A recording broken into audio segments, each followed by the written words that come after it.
Assalamualaikum warahmatullahi wabarakatuh.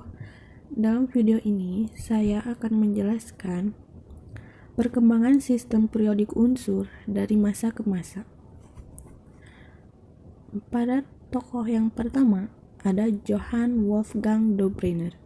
Pada tahun 1829, Johann Wolfgang Dobryner, seorang profesor kimia di Jerman, mengemukakan bahwa massa atom relatif strontium sangat dekat dengan massa rata-rata dari dua unsur lain yang mirip dengan strontium, yaitu kalsium dan barium. Dobryner juga menemukan beberapa kelompok unsur lain seperti itu. Oleh karena itu, Dobryner mengambil kesimpulan bahwa unsur-unsur dapat dikelompokkan ke dalam kelompok tiga unsur yang disebut triad.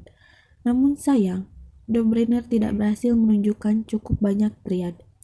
Meskipun gagasan Dobryner tidak begitu berhasil, tetapi hal itu merupakan upaya pertama dalam penggolongan unsur. Lalu, tokoh yang kedua ada Octave Newlands.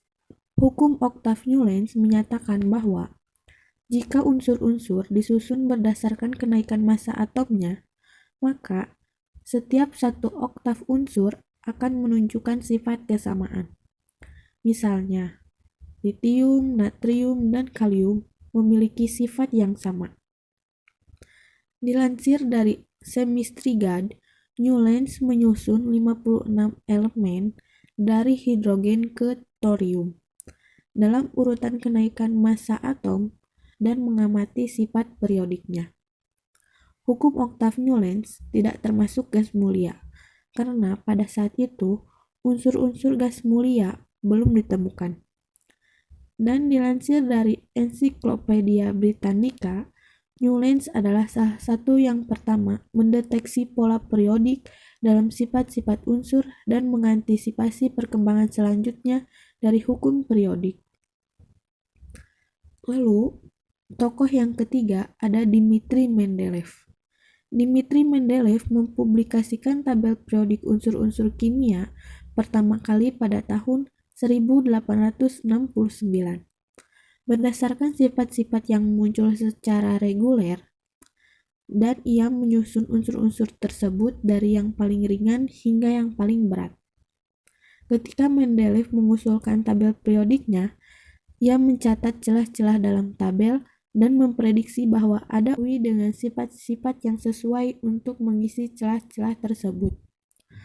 Hukum periodik Mendeleev berbunyi, bila unsur-unsur disusun berdasarkan kenaikan massa atomnya, maka sifat unsur akan berulang secara periodik. Lajur tegak disebut golongan, dan lajur mendatar disebut periode. Lalu yang terakhir ada Henry Moseley. Pada tahun 1914, Henry Moseley menyatakan bahwa sifat dasar atom itu terletak pada nomor atomnya, bukan nomor massanya. Dari serangkaian penelitian yang ia lakukan, Henry Moseley berhasil memperbarui tabel periodik unsur yang digagas oleh Mendeleev. Tabel milik Moseley ini terdiri dari dua lajur, yaitu lajur mendatar yang disebut periode dan lajur tegak disebut golongan.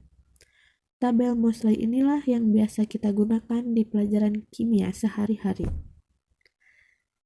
Terima kasih atas perhatiannya. Wassalamualaikum warahmatullahi wabarakatuh.